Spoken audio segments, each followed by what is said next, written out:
Hello dear students, good morning to all of you.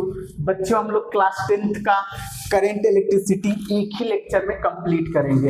Exam कुछ ही महीने में आने वाला है बच्चों, तो अभी क्या हो रहा है कि कम टाइम में हम लोग को चैप्टर को कंप्लीट करना होता है। तो हम लोग बच्चों इस लेक्चर में करंट इलेक्ट्रिसिटी का जो भी थ्योरी है उसको हम लोग कवर करेंगे, एग्जाम्पल को हम लोग सॉल्व करेंगे और एक्सरसाइज है उसको भी हम लोग सॉल्व करेंगे। तो बच्चों शुरू करते हैं आज का लेक्चर करंट इलेक्ट्रिसिटी। तो जितने भी बच्चों आप लोग के दोस्त होंगे उनको वीडियो को शेयर कर दें ताकि वो भी हमारे वीडियो को देख पाए। तो शुरू करते हैं करंट इलेक्ट्रिसिटी। तो देखो बच्चों, करंट इलेक्ट्रिसिटी में जो मेन काम होता है वो होता है चार्ज का, ठीक है, क्योंकि चार्ज के फ्लो को ही हम लोग बोलेंगे करंट। तो सबसे पहले हम लोग समझ लेते हैं चार्ज क्या होता है। ठीक, तो देखो बच्चों, चार्ज जो होता है वो बेसिकली किसी ऑब्जेक्ट का या मैटर का इंटरनल प्रॉपर्टी होता है जिसके वजह से या तो वो इलेक्ट्रिक फोर्स या मैग्नेटिक फोर्स अपने आसपास इंड्यूस करेगा या प्रोड्यूस करेगा। ठीक है, इसका अगर सिंपल एग्जांपल मैं लूं तो देखो बच्चों, ये हो गया हमारे पास ग्लास रड, ठीक है, ये हो गया ग्लास रड।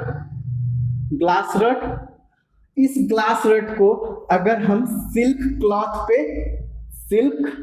क्लॉथ पे रबिंग करेंगे तो देखो बच्चों, इस पे भी चार्ज होंगे और इस पे भी चार्ज होंगे। तो जब रगड़ेंगे तो इस पे आ जाएगा पॉजिटिव चार्ज हो जाएगा ये बॉडी, ठीक है, मीन्स इसमें से इलेक्ट्रॉन्स निकला और ये इलेक्ट्रॉन्स निकल के इसमें आ जाते हैं तो ये हो जाता है निगेटिव चार्ज बॉडी।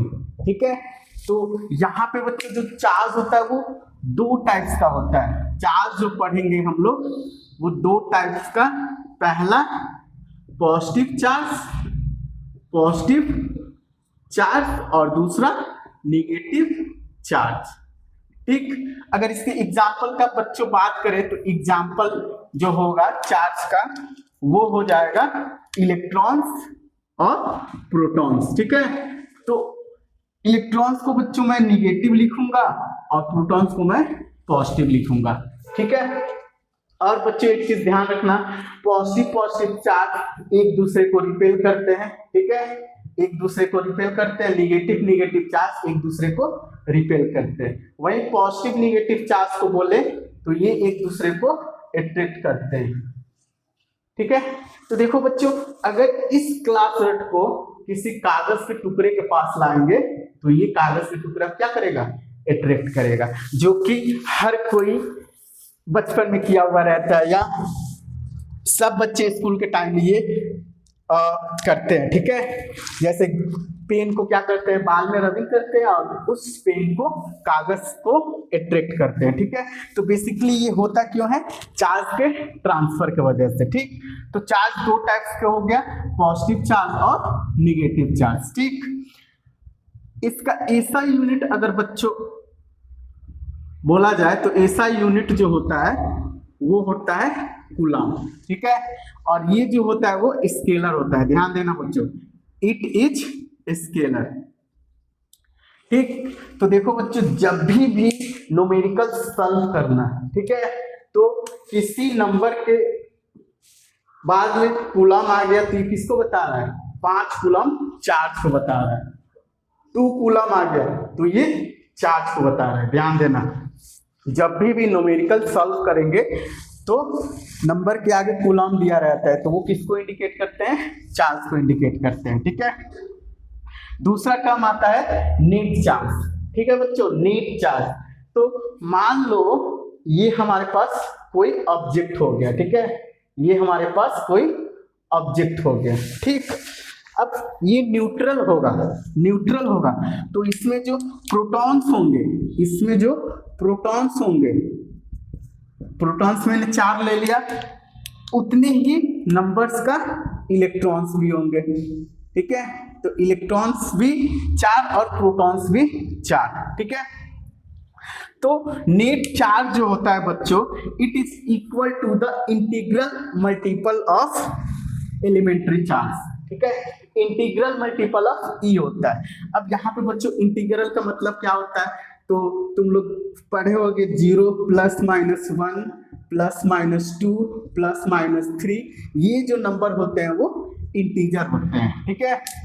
और इलेक्ट्रॉन्स का जो वैल्यू होता है बच्चों, इलेक्ट्रॉन्स का वैल्यू 1.6 × 10⁻19 कूलम, मतलब एक इलेक्ट्रॉन में इतना कूलम चार्ज होता है, एक इलेक्ट्रॉन में इतना कूलम चार्ज होता है, ठीक है। तो यहाँ पे जो फॉर्मूला बन जाता है बच्चों, Q = ±NE। N क्या होता है बच्चों, N जो होता है वो इंटीजर होता है, N जो होता है वो इंटीजर होता है, और E जो होता है वो 1.6 × 10⁻19 कूलम। तो इसमें से भी क्वेश्चन पूछता है बच्चों, अगर 5 इंटीजर दे दे 5 और पूछे कि इसमें कितने चार्ज होंगे, तो ई से मल्टीप्लाई कर देंगे तो क्यू हम लोग फाइंड करेंगे। अगर क्यू देगा और ई तो पता ही है, तो एन का वैल्यू पूछ सकता है, ठीक है। तो क्यू = ±NE होता है, इस चीज को भी ध्यान देना है, ठीक। तो यहाँ पे हम लोग नेट चार्ज पढ़ लिए और चार्ज क्या होता है इस चीज को पढ़ लिए। एक और चीज बच्चों ध्यान देना, यहाँ पे हम लोग चार्ज का जो वैल्यू लेंगे वो मिलीकूलम का वैल्यू होता है 10⁻³ कूलम, माइक्रोकूलम का वैल्यू होता है 10⁻6 कूलम, और एक होता है नैनोकूलम का वैल्यू होता है 10⁻9 कूलम, ठीक है। इस चीज को बच्चों ध्यान देना, न्यूमेरिकल सॉल्व करने में काम आएगा, ठीक। तो हमारा जो चार्ज होता है वो 2 टाइप्स का होता है, पॉजिटिव चार्ज और नेगेटिव चार्ज, ठीक। अब देखो चार्ज को ही फ्लो कराएंगे, ठीक है। जैसे मान लो ये हमारे पास वायर हो गया, ये हमारे पास वायर हो गया, ठीक। अब ये जो वायर है वो बच्चों मेटेलिक वायर है। कौन सा वायर है, मेटेलिक वायर, ठीक है। तो हर सब्सटेंस में बच्चों क्या होता है, चार्ज होता है, ठीक है। जैसे इलेक्ट्रॉन्स और protons each and every substance में होते हैं, ठीक है। तो हमारा ये मेटेलिक वायर हो गया। अब इस मेटेलिक वायर के अंदर बच्चों फ्री इलेक्ट्रॉन्स होते हैं, ठीक है। तो मान लेते हैं इसमें जो इलेक्ट्रॉन्स है वो निगेटिव है, इसमें इलेक्ट्रॉन्स जो है वो निगेटिव है, और प्रोटॉन्स जो है वो भी सेम नंबर में होंगे। प्रोटॉन्स को मैं लिख लेता हूं पॉजिटिव,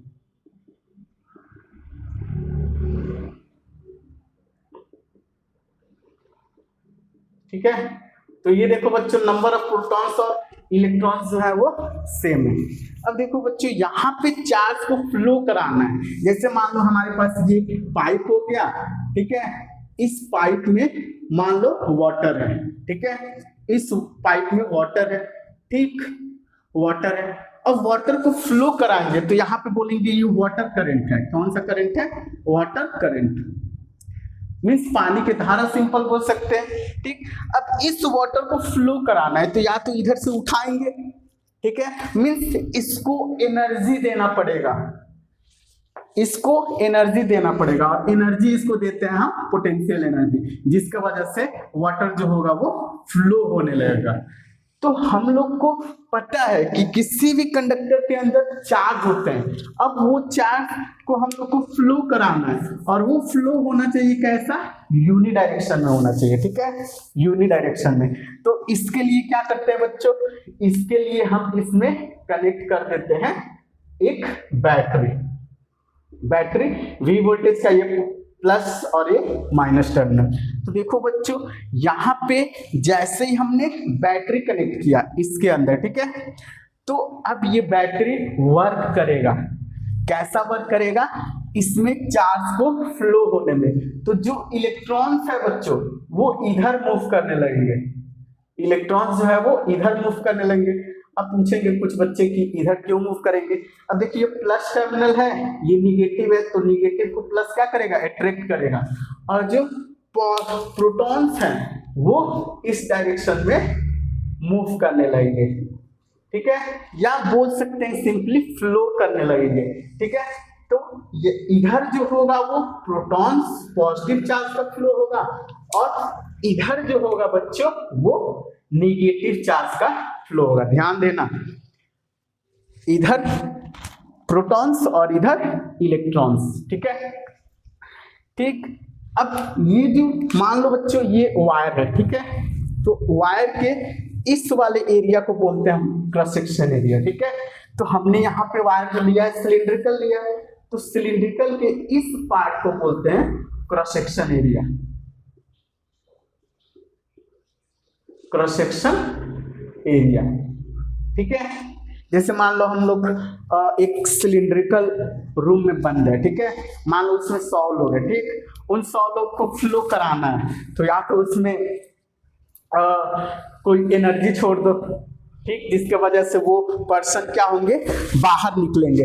तो बाहर निकलेंगे तो इस एरिया से निकलेंगे, तो यहाँ भी इलेक्ट्रॉन्स क्या हो रहा है, इस क्रॉस सेक्शन एरिया से पास करेगा। ठीक है, दोनों का क्रॉस सेक्शन एरिया सेम होगा। ठीक, तो देखो इलेक्ट्रिक करंट क्या होता है, तो अब ये जो चार्ज है वो फ्लो करने लगेंगे, तो फ्लो करेंगे ना, उन्हीं के रेट को हम लोग बोलते हैं इलेक्ट्रिक करंट। ठीक है, rate of flow of net charge across any cross section area. ध्यान देना बच्चों, एनी क्रॉस सेक्शन एरिया, या तो ये of conductor is known as electric current.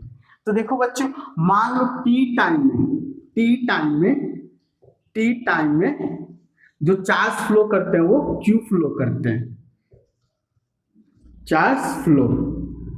ठीक है, तो द चार्ज के फ्लो को ही बोलेंगे हम, चार्ज के फ्लो के रेट को ही बोलेंगे हम इलेक्ट्रिक करंट। ठीक है, अब देखो यहाँ पे अगर चार्ज का यूनिट बोला जाए तो ये होता है कूलम और ये होता है सेकंड। ठीक है, तो कूलम सेकंड को ही बोलते हैं एम्पियर। तो एसआई यूनिट जो होता है, SI unit of current, simply बच्चों मैं यहाँ पे लिख रहा हूँ करंट, इलेक्ट्रिक करंट भी बोल सकते हैं, बट मैंने यहाँ पे करंट लिखा है। तो एसआई यूनिट ऑफ करंट जो होता है वो एम्पियर होता है, इसको हम लोग ए से लिखेंगे। तो कोई भी नंबर के आगे ए आ गया तो किसको बताएगा, करंट को बताएगा। जैसे मैं बोलूँ 5 सेकेंड, तो माइंड में क्या गया, मैं किसका बात कर रहा हूँ, टाइम का बात कर रहा हूँ। वैसे 5 एम्पियर, तो किसका मैं बात कर रहा हूँ, करंट का बात कर रहा हूँ। ठीक है, एसआई यूनिट क्या हो जाएगा, एम्पियर हो जाएगा। ठीक, अब देखो बच्चों यहाँ पे अगर मैं बोलूँ इलेक्ट्रॉन्स का फ्लो क्या कहाँ हो रहा है, तो इलेक्ट्रॉन्स का जो फ्लो हो रहा है वो opposite direction to the current. तो इलेक्ट्रॉन्स का जो फ्लो होगा अपोजिट डायरेक्शन ऑफ करंट बोल सकते हैं, आई। ठीक है, और जो प्रोटॉन्स का जो फ्लो होगा बच्चों, प्रोटॉन्स का वो किधर होगा, along the direction of I. Current जो बच्चों फ्लो होगा वो प्रोटॉन्स के डायरेक्शन में होगा, ये ध्यान देना, ऑब्जेक्टिव में क्वेश्चन पूछ देता है। ठीक है, ऐसा यूनिट क्या होता है, एम्पियर होता है। ठीक, अब देखो बच्चों यहाँ पे एक जो टर्म आता है वो 1 एम्पियर आता है। तो हमें अगर फॉर्मूला याद रहेगा तो इसका डेफिनेशन लिख सकते हैं। अब देखो मैं पूछूं लेफ्ट साइड क्या है, तो आई है, और राइट साइड क्या है, Q अपॉन T है। तो आई कब एम्पियर के 1 एम्पियर के इक्वल होगा, तो मान लो इस वायर में 1 कूलम चार्ज 1 सेकेंड के लिए फ्लो करे, तो जो हमारा करंट होगा वो 1 एम्पियर होगा। तो देखो 1 एम्पियर कब होगा बच्चों, जब 1 कूलम चार्ज और 1 सेकेंड तक फ्लो करे। ठीक है, तो हमारा जो होगा वो यूनिट होगा 1 एम्पियर। तो इसको डिफाइन करेंगे, it is defined as 1 coulomb of charge flowing through any cross section area in 1 second is known as 1 ampere. तो यहाँ तक बच्चों समझ में आया जिसको कोई डाउट हो या कोई टर्म ना समझ में आया हो वो वीडियो में कमेंट करना, मैं इसको बता दूंगा। ठीक, सिंपल बेसिक है। करंट जो होता है वो फ्लो ऑफ चार्ज होता है, और इस चार्ज को फ्लो होने के लिए हम लोग इसमें क्या कनेक्ट करते हैं, बैटरी कनेक्ट करते हैं। ठीक, तो करंट के डायरेक्शन में प्रोटॉन्स मूव करते हैं, फ्लो करते हैं, और अपोजिट डायरेक्शन में इलेक्ट्रॉन्स फ्लो करते हैं। ठीक है, इस बात को भी ध्यान देना। ठीक, करंट और नेट चार्ज से बच्चों हम लोग दो न्यूमेरिकल को सॉल्व कर लेते हैं, जो कि इस एक्सरसाइज का एग्जांपल है। तो क्वेश्चन क्या कह रहा है बच्चों, क्वेश्चन नंबर 1 ये कह रहा है a current of 0.5 ampere is drawn by a filament of an electric bulb for 10 minute, find the amount of flow charge flow through the circuit. तो देखो बच्चों, मैंने यूनिट बताया था उसको याद रखना कि यहाँ पे ये जो 0.5 एम्पियर दिया हुआ है वो क्या है, करंट है। तो गिवन क्या है बच्चों, सबसे पहले लिख लेते हैं। देखो गिवन जो है वो करंट जो दिया हुआ है आई, वो दिया हुआ है 0.5 एम्पियर, और टाइम जो बच्चों दिया हुआ है वो दिया हुआ है 10 मिनट। ठीक है, टाइम दिया हुआ है 10 मिनट। तो देखो बच्चों, हम लोग जानते हैं फॉर्मूला I इक्वल टू क्या होता है, Q upon T. I equal to Q upon T हम लोग जानते हैं। ठीक, तो पूछ क्या रहा है, find the amount of charge, means I दिया है, टाइम दिया है, और Q का वैल्यू पूछ रहा है। तो क्या करेंगे बच्चों, फॉर्मूला पे वैल्यू पुट कर देंगे, I equal to Q upon T. अब एक चीज बच्चों ध्यान देने वाला है, जब भी न्यूमेरिकल हम लोग सॉल्व करते हैं या क्वेश्चन सॉल्व करते हैं तो हम क्या करते हैं, ऐसा यूनिट को यूज करते हैं। तो करंट का जो ऐसा यूनिट होता है वो एम्पियर होता है, टाइम का जो ऐसा यूनिट होता है बच्चों वो होता है सेकंड।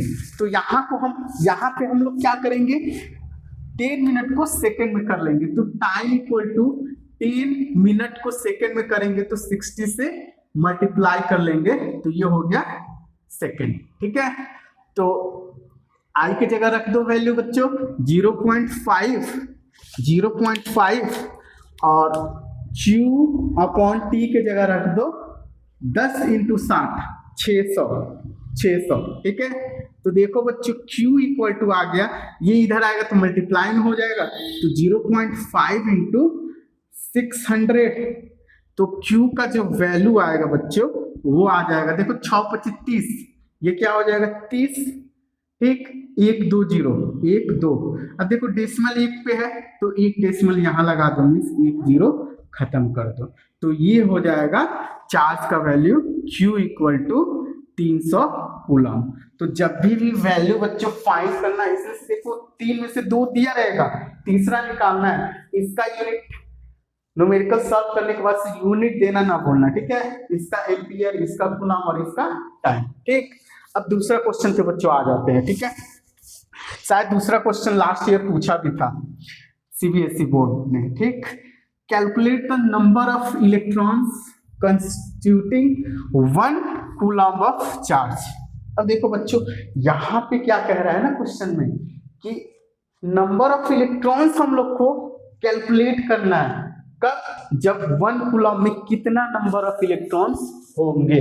तो देखो बच्चों, यहाँ पे बच्चे कंफ्यूज हो जाते हैं कि कुछ दिया नहीं है, दिया है E इक्वल टू कितना दिया है बच्चों, हम लोग जानते हैं 1.6 इंटू 10 का पावर माइनस 19।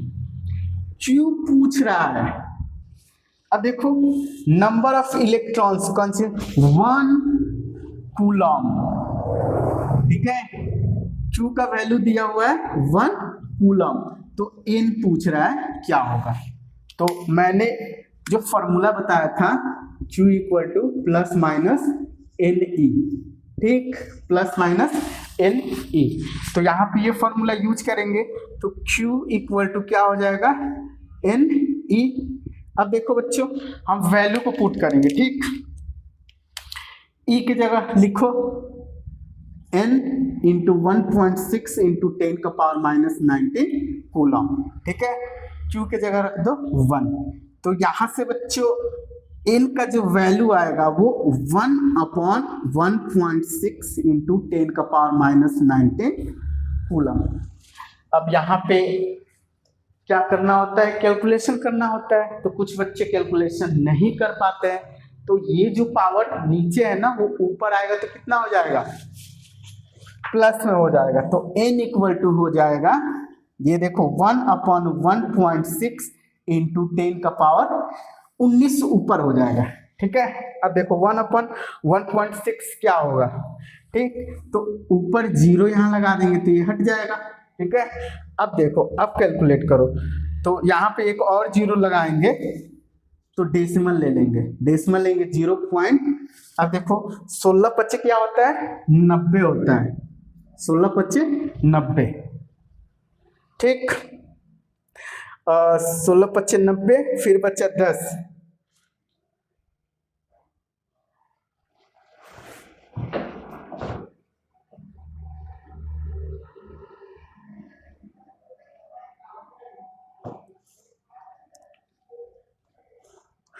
तो यहाँ पे बच्चों 16×6 96 होता है, तो 0.625। अब देखो यहाँ पे 10⁻19 हो जाएगा इंटू 90 हो जाएगा। तो देखो अगर मैं इस डेसिमल को यहाँ पे लाता हूँ, इस डेसिमल को मैं यहाँ पे लाता हूँ, तो एक जो है वो पावर कम हो जाएगा, तो वैल्यू जो हो जाएगा वो n equal to 6.25 into 10⁻18 electrons. तो देखो एक कूलम में इतना इलेक्ट्रॉन्स होते हैं। ठीक है, तो इस क्वेश्चन पे बच्चों ध्यान देना और प्रैक्टिस कर लेना। नेक्स्ट आता है बच्चों इलेक्ट्रिक सर्किट। तो जब भी हम लोग चार्ज को फ्लो कराते हैं तो किस सर्किट में फ्लो कराते हैं, तो सर्किट देखो बच्चों जो होता है वो क्लोज पाथ होता है। ठीक है, जिसमें हमारा एमीटर लगा हुआ रहता है, वोल्ट मीटर रहता है, बल्ब रहता है, बैटरी रहता है, क्लोज स्विच रहता है। ठीक है, या ओपन स्विच भी रहता है। ठीक, तो देखो ये जो है बच्चों वो है वायर। ठीक, इसका अगर डिफिनीशन देखा जाए तो इट इज क्लोज पाथ होता है। ध्यान देना बच्चों, जो भी सर्किट होता है वो अगर सर्किट कंप्लीट है तो वो क्लोज पाथ होगा along with an electric current flow, जिसके पास क्या होता है, करंट फ्लो होता है। ठीक, इसको बोलते हैं बच्चों, ये क्या है, ये जो है वो सेल है, सेल के कॉम्बिनेशन को बैटरी बोलते हैं। ठीक है, ये जो है बच्चों वायर है, ये क्लोज स्विच है, क्लोज, ये ओपन स्विच है। ठीक है, ये देखो बच्चों बल्ब है, बल्ब का सिंबल, ये जो है वो एमीटर है, प्लस माइनस। एमीटर जो होता है बच्चों डिवाइस होता है जो किसी सर्किट में सीरीज में कनेक्ट करते हैं और ये इस सर्किट का करंट मेजर करता है। ठीक है, ध्यान देना, एमीटर जो होता है वो डिवाइस होता है जो करंट इसको मेजर करता है, करंट को। ठीक है, ये जो है वो वोल्ट मीटर है। वोल्ट मीटर क्या होता है बच्चों, किसी सर्किट में किसी भी इक्विपमेंट को हम लोग वोल्टेज उसका मेजर करना है तो उसको हम लोग पैरेलल में लगाते हैं। ध्यान देना, इसको बच्चों हम लोग पैरेलल में यूज करते हैं, पैरेलल में यूज करते हैं। ठीक है, ये होता है बच्चों रेजिस्टेंस, जो कि आगे हम लोग पढ़ेंगे। ठीक है, और ये जो होता है वो ज्वाइंट वायर, ये क्या है, ज्वाइंट वायर है। ठीक है, इस पॉइंट पे क्या हुआ है, दो वायर कनेक्ट हो गए। तो यहां तक बच्चों पिक्चर क्लियर हो गया, कैसे हमने करंट पढ़ा, करंट फ्लो होता है वो किसी सर्किट में होता है और सर्किट में क्या क्या इक्विपमेंट होता है, इस चीज को हम लोग समझ लिए। ठीक है, नेक्स्ट टॉपिक जो हमारा है बच्चों वो है electric potential and potential difference. तो इस टॉपिक को बच्चों समझना, ठीक है, थोड़ा समझने में दिक्कत होगा बट कोशिश करना समझने के लिए। ठीक है, अब देखो इसको कैसे समझेंगे। मान लो बच्चों ये हमारे पास कोई चार्ज है, मान लो Q1 चार्ज है, ठीक है। हमने यहाँ पे चार्ज लिया Q1। अब देखो बच्चों, कोई भी चार्ज होता है ना, वो उसके आसपास रीजन होता है, ठीक है, उस रीजन में इसका इफेक्ट होता है। तो इसके पास बच्चों मान लो ये कुछ रीजन है और इस रीजन के अंदर है इसका इलेक्ट्रिक फील्ड। ध्यान देना बच्चों, इलेक्ट्रिक फील्ड, ठीक है। ये इलेक्ट्रिक फील्ड किसका है? इस चार्ज का है बच्चों। ये इलेक्ट्रिक फील्ड इस चार्ज का है, ठीक। तो देखो, मान लो कि इसके इलेक्ट्रिक फील्ड में हम किसी अदर पॉजिटिव चार्ज को लाते हैं। कहां से? इंफिनिटी से। कहां से लाएंगे बच्चों? इंफिनिटी से, मतलब बहुत बहुत बहुत दूर से ला रहे हैं। इंफिनिटी से हम किसी चार्ज Q को ला रहे हैं, ठीक है। इंफिनिटी से किसी चार्ज Q को ला रहे हैं, ठीक। अब देखो, अगर मैं पूछूं ये चार्ज, जिस चार्ज को मैं ला रहा हूं, उस चार्ज पे फोर्स लगाएगा? नहीं लगाएगा, क्योंकि ये इसके फील्ड से बाहर है। अब जैसे ही इसको इन किए, हम इसके इलेक्ट्रिक फील्ड में लाए। ध्यान देना बच्चों, किसी चार्ज Q को इंफिनिटी से हम किसी पॉइंट P तक लाए। अब देखो, इस चार्ज को हम यहाँ पे लाए। अब जैसे इसके फील्ड में लाएंगे तो देखो दोनों रिपेल करेंगे, तो बाहर से वर्क करना पड़ेगा। इस चार्ज को इसके फील्ड में लाने के लिए बाहर से वर्क करना पड़ेगा, ठीक है। वही work done per unit charge ही होता है बच्चों पोटेंशियल। वही वर्क डन क्या होता है? चार्ज होता है वो पोटेंशियल। तो अब देखो डिफिनीशन समझ में आएगा। जैसे मैं डिफिनीशन में लिखा हूं, the work done per unit charge to bring from infinity to that point. Infinity से कहां लाया है? पॉइंट P तक लाया इन इलेक्ट्रिक फील्ड। अब ध्यान देना बच्चों, हम इस चार्ज के इलेक्ट्रिक फील्ड में इस चार्ज को लाने में जो वर्क करेंगे उसी को बोलेंगे work done per unit charge is known as potential. आया समझ में? नहीं आया, ठीक है। सिंपल एग्जांपल देखो, मान लो ये चार्ज दोनों पॉजिटिव है, ठीक। जैसे मैं पास लाऊंगा तो ये रिपेल करेंगे, मतलब ये दूर होना चाहेंगे, और इसको मैं पास लाऊंगा तो जाहिर सी बात है मुझे बाहर से वर्क करना पड़ेगा। तो वही वर्क पर यूनिट चार्ज जो होता है वो क्या होता है? पोटेंशियल होता है, ठीक है बच्चों। तो V = W/Q। ध्यान देना, V = W/Q। तो यहाँ पे बच्चों V जो होता है वो वोल्ट होता है, और W जो होता है वो वर्क होता है, और Q जो होता है वो चार्ज होता है, ठीक है। तो देखो बच्चों, वर्क का जो यूनिट होता है, ध्यान देना, वर्क का जो यूनिट होता है वो जूल होता है, और चार्ज का जो यूनिट होता है कूलम होता है। तो जूल पर कूलम को ही हम लोग बोलते हैं वोल्टेज, ठीक है। तो ऐसा यूनिट जब भी लेंगे हम वोल्टेज का, ऐसा यूनिट जो लेंगे पोटेंशियल का, वो वोल्टेज लेंगे, ठीक है। ऐसा यूनिट जो होगा वो वोल्टेज होगा, ठीक। ऐसा यूनिट पोटेंशियल का क्या होगा? वोल्टेज होगा, ठीक। ये भी बच्चों स्केलर क्वांटिटी होता है, इट इज स्केलर, ठीक है। तो work done per unit charge is known as potential. Simple बच्चा को अगर फॉर्मूला याद है, डिफिनेशन नहीं याद है, तो यहां से लिख सकता है, work done per unit charge to bring from infinity to that point in electric field. अब देखो, इस चार्ज के इलेक्ट्रिक फील्ड में इस चार्ज को ला रहे हैं, तो जिस चार्ज को ला रहे हैं उससे डिवाइड करते हैं, ठीक है। आया समझ में? नेक्स्ट टॉपिक आता है बच्चों पोटेंशियल डिफरेंस, ठीक है। तो मान लो ये है हमारे पास इलेक्ट्रिक फील्ड, ये है क्या हमारे पास? इलेक्ट्रिक फील्ड, ठीक। किसी चार्ज के कारण होगा इलेक्ट्रिक फील्ड। अब इस इलेक्ट्रिक फील्ड में मान लो मैं यहां से किसी चार्ज को लाता हूं यहाँ पे, यहाँ से तो इंफिनिटी से पॉइंट P तक लाया। अब इस इलेक्ट्रिक फील्ड में मान लो मैं पॉइंट P से लाया Q तक, तो यहाँ पे जो पोटेंशियल होगा V Q minus V P equal to W। अब इसमें भी W वर्क करना पड़ेगा। जब भी हम लोग इसके इलेक्ट्रिक फील्ड में चार्ज को कहीं भी मूव कराएंगे ना, तो बाहर से वर्क करना पड़ेगा, ठीक है। तो V Q minus V P equal to W upon Q हो जाएगा। तो ये हो गया पोटेंशियल डिफरेंस। तो देखो, the work done per unit charge to move from one point to another point in electric field.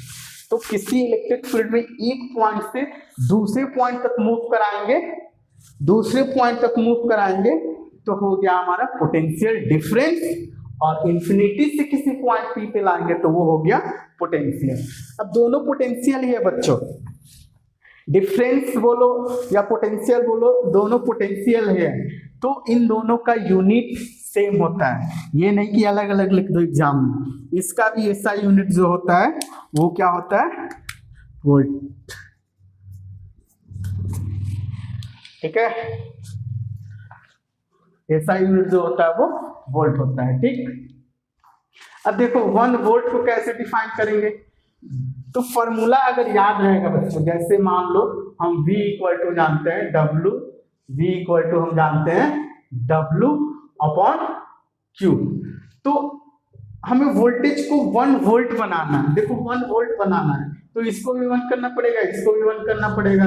तो अगर किसी चार्ज को इंफिनिटी से पॉइंट P तक लाने में 1 जूल कार्य करना पड़े, कितना, 1 जूल कार्य करना पड़े, वर्क करना पड़े, कितने चार्ज को लाने में, 1 कूलम चार्ज को लाने में, तो जो वोल्टेज होता है वो 1 वोल्ट हो जाता है। देखो कूलम है, ऊपर जाएगा तो जूल पर कूलम हो जाएगा।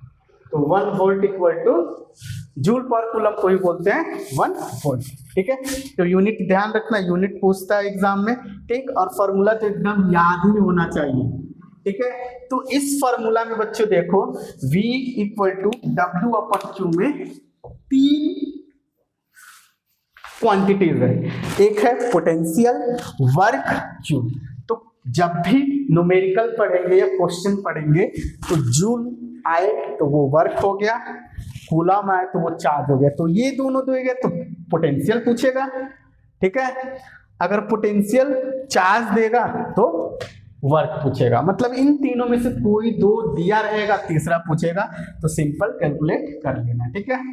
अब आते हैं बच्चों वोल्ट मीटर, इसको याद रखना, ऑब्जेक्टिव में एक BAV क्वेश्चन आता है। अब वोल्ट मीटर क्या होता है, तो देखो वोल्ट मीटर बच्चों क्या होता है, डिवाइस होता है, ठीक है। वोल्ट मीटर डिवाइस होता है, ये प्लस ये minus.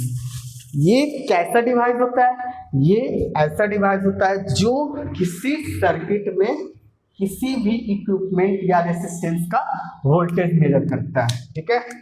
It is device which is used to measure potential in electric current circuit, ठीक है। जैसे मान लो ये हमारे पास ये बल्ब है, ठीक है। अब इस बल्ब को हम कनेक्ट कर दिए हैं बैटरी से, ठीक। अब बैटरी मान लो मैंने 12 वोल्ट का लगा दिया, तो अब ये 12 वोल्ट बैटरी पोटेंशियल से ये बल्ब क्या होगा, ग्लो करेगा, जलेगा। तो इसमें कुछ पोटेंशियल क्या करेगा, ये खाएगा, सिंपल खाएगा समझ लो, या ड्रॉप करेगा।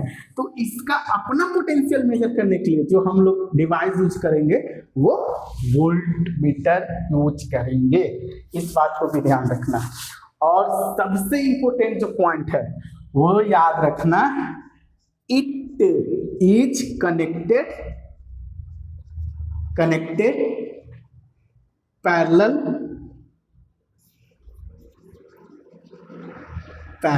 It is connected in parallel, ठीक है। ये हमेशा पैरेलल में कनेक्ट होता है, इस बात को ध्यान रखना, okay. Volt meter voltage measure करता है और ये पैरेलल कनेक्ट होता है, ठीक है। तो अब हम लोग ने इलेक्ट्रिक पोटेंशियल समझ लिया, पोटेंशियल डिफरेंस समझ लिया। अब ये फॉर्मूला बच्चों याद रखना, और इस फॉर्मूला पे हम लोग कुछ क्वेश्चन को सॉल्व करते हैं। ठीक है, हमने बच्चों पोटेंशियल पढ़ा और पोटेंशियल डिफरेंस, उस पर हम लोग एक क्वेश्चन को सॉल्व करते हैं बच्चों। उसके बाद से इस चैप्टर का इंपॉर्टेंट टॉपिक ओम्स लॉ को हम लोग समझेंगे। ओम्स लॉ जो होता है बच्चों वो इंपॉर्टेंट होता है और ये एग्जाम में आता है। ठीक है, तो ध्यान देना इस टॉपिक को। तो यहाँ पे देखो बच्चों क्वेश्चन क्या कह रहा है, हाउ मच वर्क, पूछ क्या रहा है बच्चों, वर्क पूछ रहा है in moving a charge of 2 coulomb across the point having potential difference 12 volt. तो देखो बच्चों यहाँ पे गिवन क्या है, गिवन जो है वो चार्ज है, Q इक्वल टू दिया है बच्चों 2 कूलम और पोटेंशियल डिफरेंस, मतलब मैं पोटेंशियल डिफरेंस को V लिख लेता हूँ। ठीक है, पोटेंशियल डिफरेंस को V लिख लेता हूँ। तो V इक्वल टू दिया हुआ है 12 वोल्ट। पूछ रहा है वर्क क्या होगा। तो देखो बच्चों मैं क्या बताया तुम लोग को कि जो फॉर्मूला होता है V equal to W upon Q, V equal to क्या होता है W अपॉन क्यू। तो इन तीन में से कोई दो देगा, ठीक है, और तीसरा पूछेगा। तो देखो वर्क पूछ रहा है, वोल्टेज और चार्ज दिया है, तो फॉर्मूला पे रख देंगे। फॉर्मूला पे रखेंगे तो ये हो जाएगा हमारा V equal to W upon Q, W upon Q. V के जगह रख दो 12 और W के जगह कितना रखेंगे, W फाइंड करना है और Q के जगह रखेंगे 2 कूलम। ठीक है, तो W इक्वल टू आ गया बच्चों 12 इंटू 2 24। अब वर्क का जो यूनिट होता है बच्चों वो जूल होता है। ध्यान देना बच्चों, जब भी न्यूमेरिकल सॉल्व करना है तो उसमें ध्यान देना है कि कैलकुलेशन करते टाइम इंड में हमारा यूनिट सही लिखा होना चाहिए। ठीक है, तो बेसिक इसमें से जब भी क्वेश्चन पूछेगा तो ये तीन में से दो कोई देगा, put the value find the answer. Okay, अब आते हैं बच्चों ओम्स लॉ पे। ठीक है, ओम्स लॉ क्या कहता है। ठीक, देखो बच्चों ओम्स जो थे वो साइंटिस्ट थे, ठीक है, जिन्होंने अपना लॉ दिया जिसको बोलते हैं हम ओम्स लॉ। इन्होंने बेसिकली किया क्या, अब देखो इन्होंने क्या किया, इन्होंने एक वायर लिया, ठीक है, एक वायर लिया, ठीक है, इस वायर को कनेक्ट कर दिया बैटरी से। किससे कनेक्ट किया, बैटरी से। अब ध्यान देना बच्चों यहाँ पे जो बैटरी था ना वो वेरिएबल पोटेंशियल का था, मतलब इसका जो वोल्टेज था वो अलग अलग तरह से लिए। कभी लिए इन्होंने 4 वोल्ट, कभी लिए 6 वोल्ट, कभी लिए 8 वोल्ट। ठीक है, मतलब यहाँ पे वोल्टेज का वेरिएशन अलग अलग कर रहे थे। ठीक है, तो जाहिर सी बात है इस सर्किट में हम पोटेंशियल लगाएंगे तो इसके अक्रॉस क्या फ्लो होगा, करंट फ्लो होगा। समझना बच्चों, इस सर्किट में क्या होगा, करंट फ्लो होगा जिसका डायरेक्शन इधर से इधर होगा। ओके, अब देखो अब समझने वाली बात क्या है।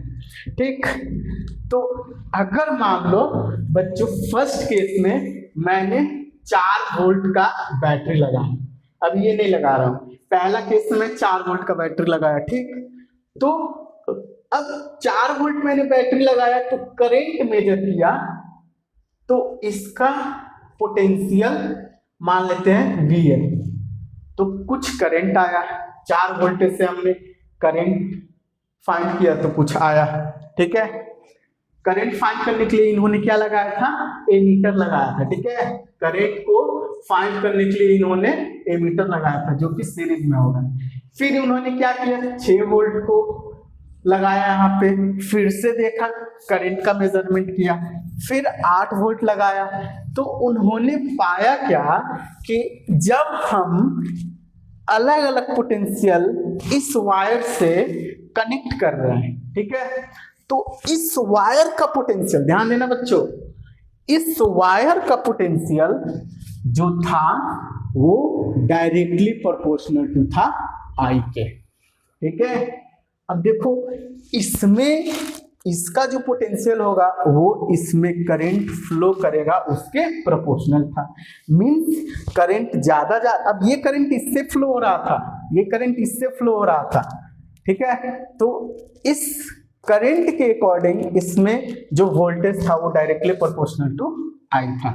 अब प्रोपोर्शनलिटी हटाया उन्होंने तो एक कांस्टेंट टर्म लिया आर आई, ठीक है। तो आर को लिख लेंगे V अपॉन आई। यहाँ पे जो R टर्म होता है ना बच्चों वो होता है रेसिस्टेंस। R जो होता है बच्चों रेसिस्टेंस होता है, रेसिस्टेंस होता है। V क्या है? वोल्टेज है और I क्या है? करंट है। अब इस एक्सपेरिमेंट को किया तो उन्होंने क्या किया, टेम्परेचर को कांस्टेंट रखा, टेम्परेचर कांस्टेंट रखा। टेम्परेचर कांस्टेंट इसलिए रखा बच्चों क्योंकि अगर कांस्टेंट टेम्परेचर ना रहे तो ये जो वेरिएशन होगा वो अलग अलग आएगा। तो एक पर्टिकुलर टेम्परेचर पे किया, ठीक है। अब स्टेटमेंट समझ में आएगा। देखो ओम्स लॉ क्या कहता है, it is state that the potential difference across the conducting wire, the potential difference across the conducting wire is directly proportional to current flowing through it, current flowing through it, ठीक है। तो proportionality को हम लोग लेते हैं R equal to V upon I, ठीक है। तो देखो ये रेसिस्टेंस जो होता है वो ratio of voltage to the current होता है। देखो अगर उन्होंने पोटेंशियल लिया, ठीक है, करंट अलग अलग फ्लो किया, मान लो ये 2 एम्पियर, ये 4 एम्पियर, ये 6 एम्पियर। तो उन्होंने देखा कि उसके अक्रॉस जो पोटेंशियल था वो था 4 वोल्ट, 6 वोल्ट और 8 वोल्ट, ठीक है। ओके तो ये देखो ये दोनों पॉइंट कहाँ पे मिलेंगे, यहाँ पे मिलेंगे। ये दोनों पॉइंट कहाँ पे मिलेंगे, यहाँ पे मिलेंगे, और ये दोनों पॉइंट यहाँ पे मिलेंगे, ठीक है। तो इससे पॉइंट से हम लाइन ड्रॉ करेंगे तो देखो ये हो गया वोल्टेज और ये हो गया करंट। तो V अपॉन आई जो होता है बेसिकली क्या होता है, स्लोप होता है या tan थीटा। तो यहाँ पे मैं लिख सकता हूँ tan थीटा ही होगा R, और R का जो वैल्यू होगा वो V अपॉन आई होगा, जो कि क्या होगा, कांस्टेंट होगा, जो कि होगा कांस्टेंट, ठीक है। तो यहाँ पे अगर हमें R फाइंड करना है तो देखो इसके अक्रॉस ले लो R equal to V upon I. यहाँ 8 वोल्ट ले लो, यहाँ पे 8 वोल्ट और यहाँ पे 12 वोल्ट, यहाँ पे 8 वोल्ट ले लो और यहाँ पे 12 वोल्ट, ठीक है। तो यहाँ पे R इक्वल टू हो जाएगा 4/2 करेंगे तो हो जाएगा हमारा 2 ओम। अगर इस पॉइंट का लूँ तो 8/4 करेंगे तो V2 12, इस पॉइंट को ले तो 12/6 भी होगा क्या हमारा 2 वोल्ट। तो यहाँ पे जो R का वैल्यू आएगा वो कांस्टेंट आएगा, ठीक है। तो R जो होता है वो रेसिस्टेंस होता है, ठीक। अब रेसिस्टेंस क्या होता है इस चीज को समझते हैं, ठीक। देखो बच्चों रेसिस्टेंस जो होता है वो internal property of conductor due to which it opposes to the flow of charge, charge या करंट भी बोल सकते हैं, ठीक है। तो इस वायर का या किसी भी वायर का रेसिस्टेंस जो होता है वो इंटरनल प्रॉपर्टी होता है।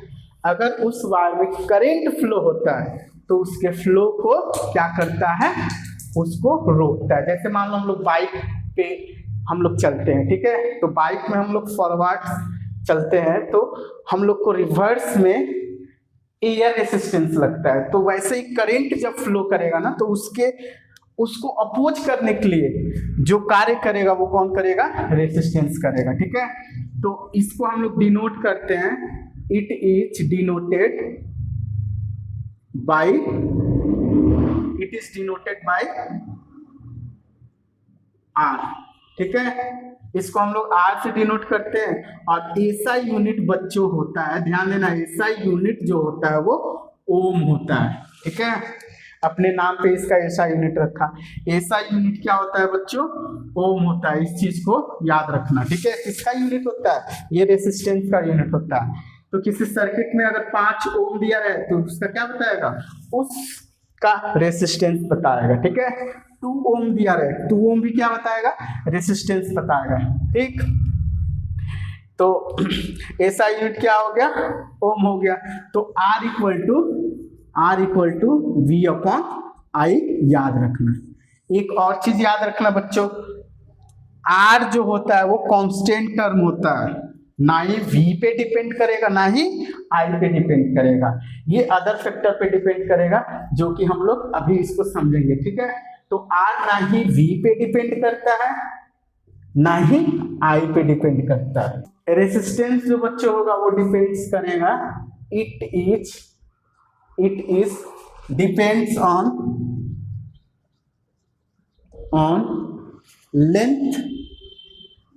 Length cross section area and nature of wire. ठीक है, तो ध्यान देना बच्चों, रेसिस्टेंस लेंथ पे डिपेंड करता है, क्रॉस सेक्शन एरिया पे डिपेंड करता है, और किस नेचर का वायर है इस पे भी डिपेंड कर रहा है। ठीक है, तो factor on which resistance of conductor depends.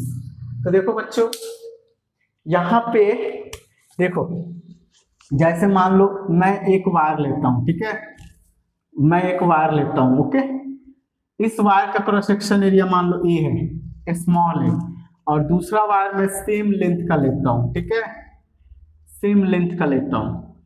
ठीक, सेम लेंथ का लेता हूँ। ओके, इसका क्रॉस सेक्शन एरिया है ए, लेंथ दोनों का क्या है? सेम है, लेंथ जो है वो दोनों का सेम है। ओके, तो देखो, अगर मान लो सिंपल बताओ, इसमें वाटर फ्लो होना आसान होगा कि इसमें? तो सिंपल जवाब आएगा इसमें वाटर फ्लो होना आसान होगा। ठीक है, तो क्यों? क्योंकि इसका क्रॉस सेक्शन एरिया ज्यादा है। तो जो रेसिस्टेंस होता है किसी भी कंडक्टर का, वो डायरेक्टली प्रोपोर्शनल टू होता है लेंथ के। ठीक है, मीन्स वायर का लेंथ ज्यादा होगा, तो तुम लोग प्रैक्टिकली सोचो, अगर लेंथ ज्यादा होगा तो रेसिस्टेंस ज्यादा लगेगा। ठीक है, तो लेंथ बढ़ेगा, अगर लेंथ बढ़ा तो R जो होगा बढ़ेगा, लेंथ कम होगा तो R जो होगा वो कम होगा। माइंड में रखना। ठीक है, इसको मान लेता हूं मैं इक्वेशन 1। दूसरा, R is inversely proportional to cross section area. तुम लोग खुद सोचो, मान लो ये घर है। ठीक है, इसमें 50 लोग हैं। ओके, और इसमें मान लो भूकंप आता है, तो लोग इस एरिया से फ्लो होने में आसान समझेंगे। इसमें जो होगा वो कम क्रॉस सेक्शन एरिया होने की वजह से इसका जो होगा वो रेसिस्टेंस ज्यादा होगा। ठीक है, तो क्रॉस सेक्शन एरिया पे भी डिपेंड करेगा। इन दोनों को अगर मैं कंबाइन करता हूं, तो जो हमारा टर्म आ जाता है वो हो जाता है R is directly proportional to L upon A। ठीक है, तो अब देखो बच्चों, यहाँ पे प्रोपोर्शनलिटी हटाते हैं तो एक कांस्टेंट टर्म लेते हैं, तो R इक्वल टू हो जाएगा रो L अपॉन A। ठीक है, R इक्वल टू क्या हो जाएगा? रो L अपॉन A। रो को बोलते हैं बच्चों रेसिस्टिविटी ऑफ कंडक्टर। कभी कभी किसी बुक में लिखा रहता है स्पेसिफिक रेसिस्टेंस। ठीक है, तो ध्यान देना, अगर एरिया बढ़ाएंगे तो इन्वर्सली का मतलब होता है रेसिस्टेंस कम होगा, एरिया घटाएंगे तो रेसिस्टेंस बढ़ेगा। ठीक है, तो देखो एरिया इसमें ज्यादा है तो इसका रेसिस्टेंस कम होगा। ओके, तो R equal to rho L upon A। अगर मैं इस इक्वेशन को रो के टर्म में लिखूं तो देखो ये जो A है वो इधर आ जाएगा, तो ये हो जाएगा R A, और ये जो लेंथ है इधर आएगा तो अपॉन L हो जाएगा। तो रो इक्वल टू क्या हो गया, RA अपॉन L। ठीक, यूनिट का बात करें तो एरिया को किस में लिखते हैं, मीटर स्क्वायर में। तो इसका जो यूनिट होगा, इसका जो यूनिट होगा SI यूनिट, ध्यान देना SI यूनिट जो होगा वो ओम मीटर होगा। इस चीज को ध्यान देना, किसी नंबर के आगे ओम मीटर रहेगा तो वो किसको डिनोट करेगा, रेसिस्टिविटी को। अब देखो फॉर्मूला से इसको हम लोग डिफाइन कर सकते हैं, रेसिस्टिविटी होता क्या है। तो देखो रेसिस्टिविटी रेसिस्टेंस होगा, कब होगा, जब एरिया 1 हो और लेंथ 1 हो।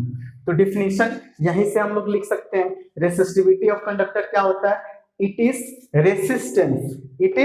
Resistance when the length of conductor is 1 metre and cross section area is 1 centimetre. तो देखो रेसिस्टिविटी जो होता है वो रेसिस्टेंस होता है कब, जब वायर का एरिया 1 मीटर स्क्वायर और लेंथ 1 मीटर हो। ठीक है, ऐसा यूनिट याद रखना ओम मीटर होता है। ठीक, अब देखो ये किस पे डिपेंड करेगा, ठीक, तो it depends on nature of substance, ये नेचर ऑफ सब्सटेंस। ठीक है, अगर मान लो ये वायर कॉपर का है और ये भी वायर कॉपर का है, तो इन दोनों वायर का रेसिस्टेंस अलग अलग होगा। क्यों, क्योंकि लेंथ और क्रॉस सेक्शन एरिया पे रेसिस्टेंस डिपेंड करता है। बट अगर मैं रेसिस्टिविटी का बात करूं तो रेसिस्टिविटी जो होगा वो सेम होगा, रो जो होगा वो सेम होगा, बट डिफरेंट क्या होगा बताओ, रेसिस्टेंस होगा। तो रेसिस्टिविटी सिर्फ मटेरियल पे डिपेंड करता है या कंडक्टर के नेचर पे डिपेंड करेगा। ठीक है, तो यहाँ पे ध्यान देना, रेसिस्टिविटी पे ध्यान देना, चाहे वायर पतला हो मोटा हो कैसा भी हो उसका रेसिस्टिविटी सेम होगा। रेसिस्टिविटी उसके शेप साइज पे डिपेंड नहीं करेगा, जो डिपेंड करेगा वो सिर्फ किस पे करेगा, रेसिस्टेंस करेगा। ठीक है, अब यहाँ पे जानते होगे एक कंडक्टर क्या होता है, डेफिनेशन तो पता ही होगा। दूसरा होता है इंसुलेटर।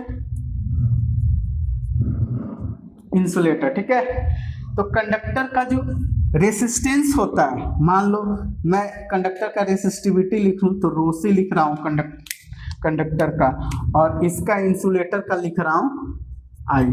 तो रेसिस्टिविटी मीन्स इसका रेसिस्टेंस क्या होगा, कम होगा, और इसका रेसिस्टेंस ज्यादा होगा। अगर इसका एग्जांपल का मैं बात करूं तो इंसुलेटर का एग्जांपल क्या हो जाएगा, वुड, रबर, प्लास्टिक। इसका रेसिस्टिविटी बहुत ज्यादा होता है। ठीक है, मीन्स रेसिस्टेंस भी ज्यादा होगा और इसका रेसिस्टिविटी कम। एग्जांपल का अगर बात करूं तो CuAg। ठीक है, तो ये रहा हमारा रेसिस्टेंस और रेसिस्टिविटी। तो दो फॉर्मूला याद करना है, एक ये फॉर्मूला रट जाना है, ठीक है, एक ये फॉर्मूला रट जाना है, और दूसरा फॉर्मूला हमारा रेसिस्टिविटी का ये। तो अब दोनों फॉर्मूला को यूज कैसे करेंगे, बहुत सारे बच्चे कंफ्यूजन में रहते हैं कि सर फॉर्मूला को यूज कैसे करें। तो देखो इस फॉर्मूला में देखोगे तो रेसिस्टेंस कब फाइंड करेंगे, जब वोल्टेज और करंट दिया है।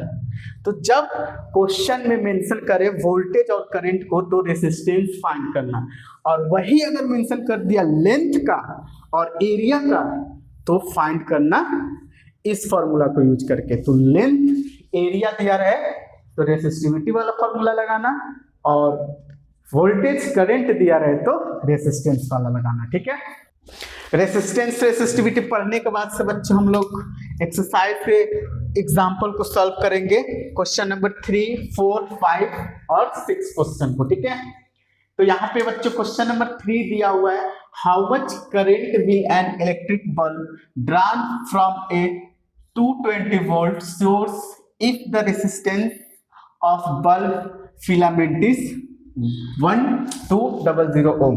ठीक है।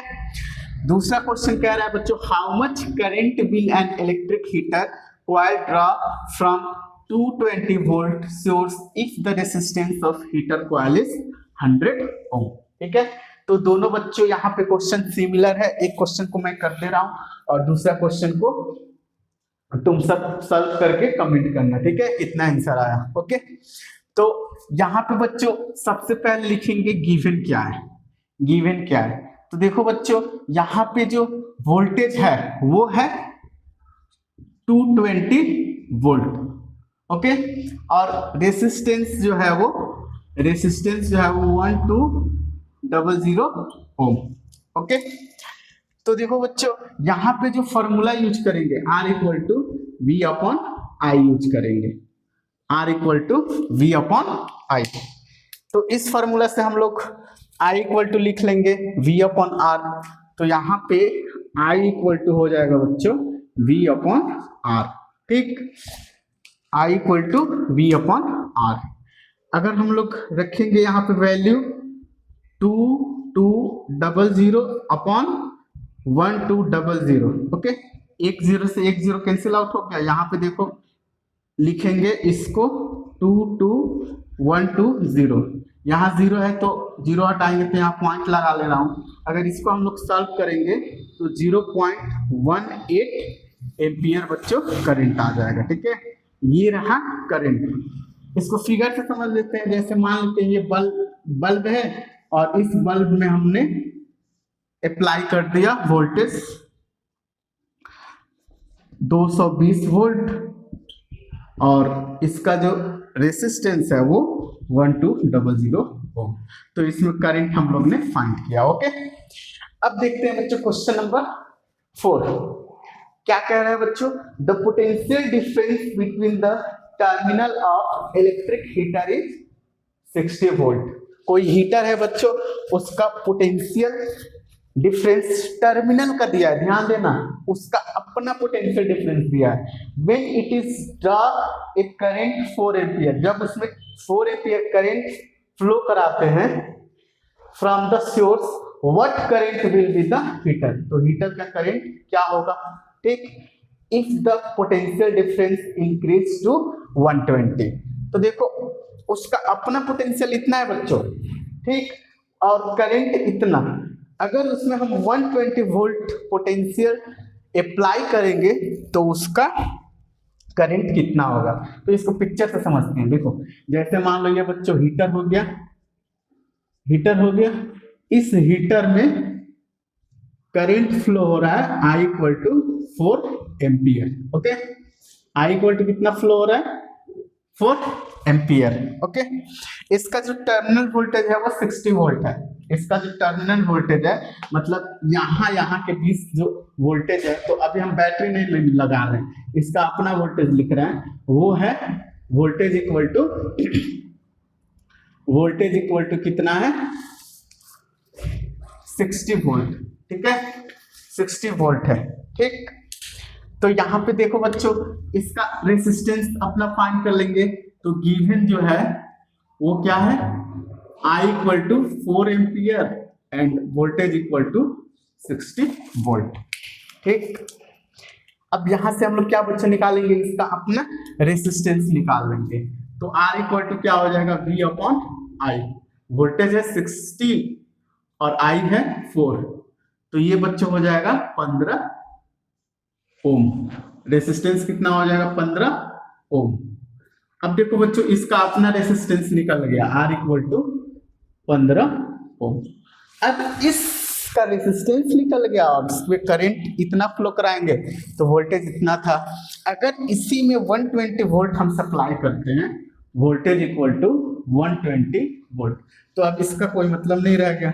ये जो खरीद के लाते हैं ना हीटर, उस पे लिखा हुआ रहता है इतना वोल्टेज, तो उसका खुद का टर्मिनल वोल्टेज था। ठीक है, तो यहाँ पे देखो बच्चों I इक्वल टू लिख लेंगे V upon R। 120 I equal to, यहाँ पे I equal to V upon R। ये कब वोल्ट करंट होगा, जब उसमें हम सप्लाई वोल्टेज 120 करेंगे। तो 120 अपॉन 15, तो ये हो जाएगा बच्चों 15 चौके 60, 15 चौके 60, 8 एम्पियर।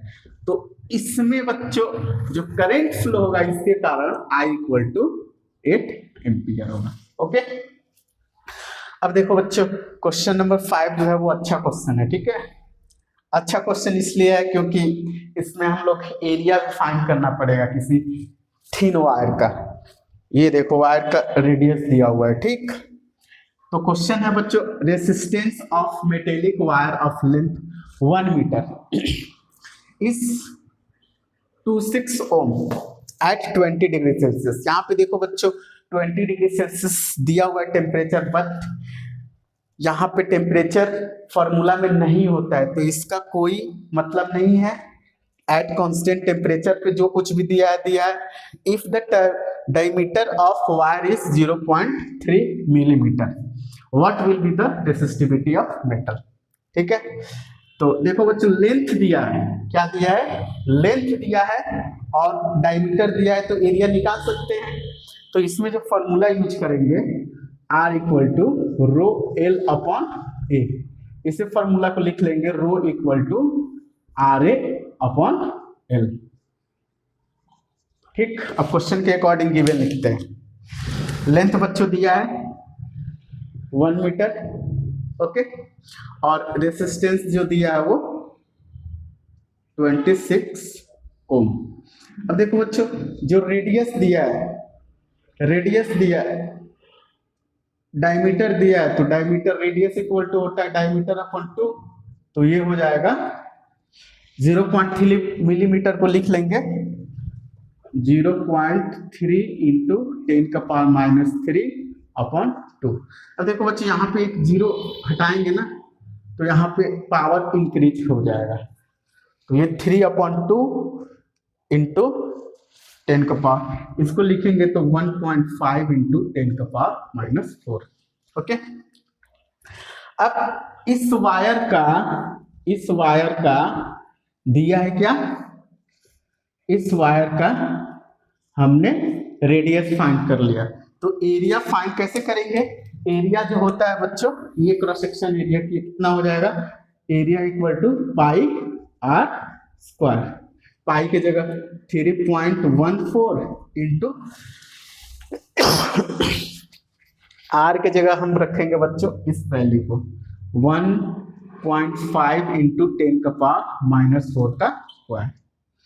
ठीक है, 3.14 इंटू 15 का स्क्वायर, 1.5 का स्क्वायर क्या हो जाएगा, 15 होता है 225, तो ये 2.25 इंटू 10 का पावर -8 हो जाएगा।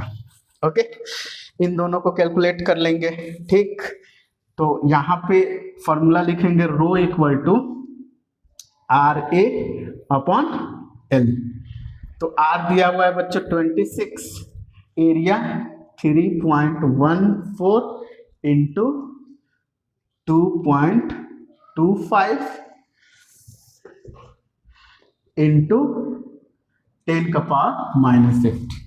ठीक है, अपॉन लेंथ तो दिया है 1 मीटर, तो 1 का कोई मतलब नहीं होगा, रेसिस्टिविटी इक्वल टू हो जाएगा, इसका वैल्यू बच्चों हम लोग जो फाइंड करेंगे ना वो हमारे टेबल में दिया हुआ है, और इसका वैल्यू जो है वो है 1.84, इसको कैलकुलेट करेंगे तो 1.84 इंटू 10 का पावर -6 ओम मीटर आएगा इसका रेसिस्टिविटी। ठीक है, इसको टेबल में दिया हुआ है, इसको कैलकुलेट कर लेना, जो भी वैल्यू आएगा 1.84 आएगा। ठीक, क्वेश्चन 4 को बच्चे सॉल्व करते हैं। क्वेश्चन क्या कह रहा है, a wire of given material having length L and cross section area जो दिया है A दिया है। कोई वायर है बच्चों जिसका लेंथ दिया है L, देखो जैसे मान लेते हैं ये वायर है, ओके, इस वायर का लेंथ जो दिया हुआ है वो L दिया हुआ है, L दिया हुआ है, ठीक, और क्रॉस सेक्शन एरिया जो दिया हुआ है A दिया हुआ है। अब इस वायर का जो रेसिस्टेंस है बच्चों, इस वायर का वो R इक्वल टू है 4 ओम, What would be the resistance of another wire of same material having length L/2? अगर इस वायर को बच्चों लेंथ हाफ कर देते हैं, क्रॉस सेक्शन एरिया 2 है, मतलब यहाँ पे एरिया A था तो यहाँ पे एरिया कर देते हैं 2A और लेंथ जो कर देते हैं बच्चों वो कर देते हैं इसके आधा। लेंथ जो है वो L इक्वल टू ये जो है बच्चों L/2। तो इसका रेसिस्टेंस क्या होगा? तो देखो बच्चों रेसिस्टेंस जो होता है वो लेंथ और एरिया पे डिपेंड करता है, ठीक है। तो जब भी ऐसा क्वेश्चन आए तो एक एक करके हम लोग निकालेंगे। पहले फर्स्ट वाले का लिख लेते हैं, फिर सेकंड वाले का लिख लेते हैं, ठीक। तो गिवन क्या है बच्चों? गिवन जो है वो लेंथ दिया है L, लेंथ दिया है L और क्रॉस सेक्शन एरिया दिया है, क्रॉस सेक्शन एरिया जो दिया है वो A दिया है, ठीक है। और इस वायर का रेसिस्टेंस दिया है 4 ओम। ओके, देखो बच्चों हम क्या करेंगे, इसको लिख लेंगे R equal to, first case का R equal to rho L/A, ठीक है। तो R की जगह दिया है 4 इक्वल टू रो L/A। ये बच्चों इक्वेशन को मान लो फर्स्ट, ठीक है, इसको मान लो फर्स्ट। अब देखो बच्चों यहाँ पे जो बोल रहा है ना वो वायर का जो मटेरियल है वो सेम है, चेंज क्या हुआ है सिर्फ क्रॉस सेक्शन एरिया और लेंथ हुआ है, मतलब रेसिस्टिविटी क्या होगा? सेम रहेगा। तो दोनों केस में रेसिस्टिविटी इक्वल करके भी सॉल्व कर सकते हैं, बट मैं जो बता रहा हूँ वैसे सॉल्व करना, हर क्वेश्चन आसानी से होगा, ठीक है। इस वायर के लिए लिख लेते हैं बच्चों, इसका मान लेते हैं रेसिस्टेंस जो है वो R डैश है, ठीक है। R डैश इक्वल टू रो, इसका भी रेसिस्टिविटी सेम होगा, रो L जो है वो L/2, L अपॉन एरिया जो दिया है वो 2A दिया है, ठीक है। तो देखो बच्चों L/2 है तो ये अपॉन 2 वाला नीचे आ जाएगा, तो R डैश इक्वल टू हो जाएगा रो L/4A। आया समझ में? इस क्वेश्चन को इक्वेशन को लिख लो 2।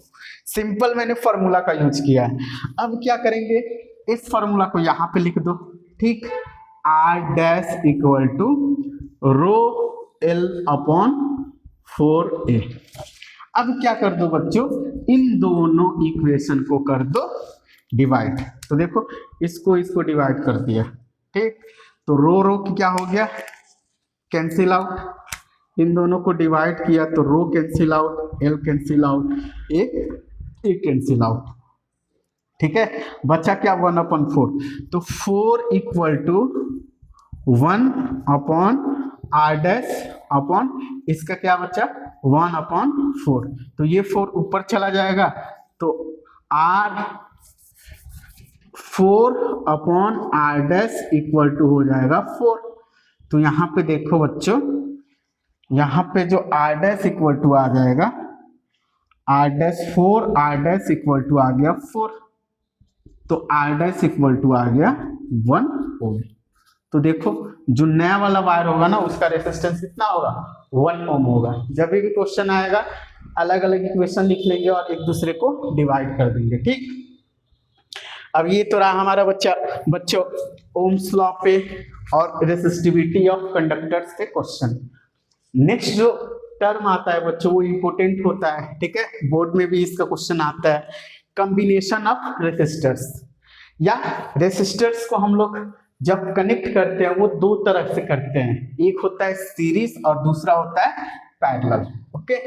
तो resistance of system of resistor, तो देखो यहां हम कॉम्बिनेशन पढ़ेंगे, कॉम्बिनेशन ऑफ रेसिस्टर्स दो टाइप से पढ़ेंगे बच्चों। कौन कौन? पहला सीरीज कॉम्बिनेशन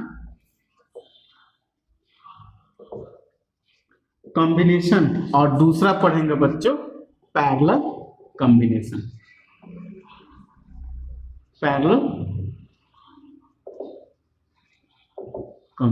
ओके।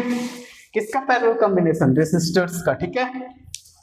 तो सीरीज कॉम्बिनेशन देखो बच्चों, जैसे मान लो ये हमारे पास 3 रेसिस्टेंस है, ठीक है, 3 रेसिस्टेंस है, इसका अपना रेसिस्टेंस, इसका अपना रेसिस्टेंस, इसका अपना रेसिस्टेंस। अब देखो इस रेसिस्टेंस के पास ये फर्स्ट टर्मिनल मान लो, ये सेकंड टर्मिनल मान लो, ठीक है, इसका भी ये फर्स्ट मान लो, ये सेकंड टर्मिनल मान लो। तो किसी रेसिस्टेंस का सेकेंड या फर्स्ट टर्मिनल को दूसरे रेसिस्टेंस के टर्मिनल के साथ जोड़ते हैं और दूसरे रेसिस्टेंस के टर्मिनल को तीसरे रेसिस्टेंस के टर्मिनल के साथ कनेक्ट करते हैं, तो इस प्रकार के कॉम्बिनेशन को हम बोलेंगे सीरीज कॉम्बिनेशन, ठीक है। जैसे मान लो ये हमारे पास 3 रेसिस्टेंस हो गया, ओके, ये हो गया R1 और ये हो गया R2 और ये हो गया R3, ठीक है। इसका टर्मिनल 1, इसका टर्मिनल 2, इसका भी टर्मिनल 1, इसका टर्मिनल 2, इसका भी टर्मिनल 1, इसका टर्मिनल 2। अब इसको कब कहेंगे ये सीरीज कॉम्बिनेशन है? तो अगर फर्स्ट रेसिस्टेंस के सेकेंड टर्मिनल को दूसरे रेसिस्टेंस के फर्स्ट टर्मिनल से कनेक्ट कर दिए, फिर सेकेंड रेसिस्टेंस के सेकेंड टर्मिनल को थर्ड रेसिस्टेंस के फर्स्ट टर्मिनल से कनेक्ट कर दिए, तो ये हो गया R1, ये हो गया R2, ये हो गया R3, ठीक है। जैसे मान लो एक पाइप होता है, एक पतला पाइप, मोटा, अलग अलग क्रॉस सेक्शन एरिया का, तो कनेक्ट करते तो उसमें मान लो बच्चों वाटर फ्लो कराते, तो सब में वाटर का फ्लो क्या होता है? सेम होता। अगर मान लो इस रेसिस्टेंस में मैं कनेक्ट कर दिया वोल्टेज V कनेक्ट कर दिया, ठीक, तो इसमें बच्चों कुछ करंट फ्लो होने लगेगा। तो मान लेते हैं इसमें I करंट फ्लो हुआ। अब ये जो I करंट होगा ना, इसमें भी सेम होगा, इसमें भी सेम होगा और इसमें भी सेम होगा। तो इन सीरीज कॉम्बिनेशन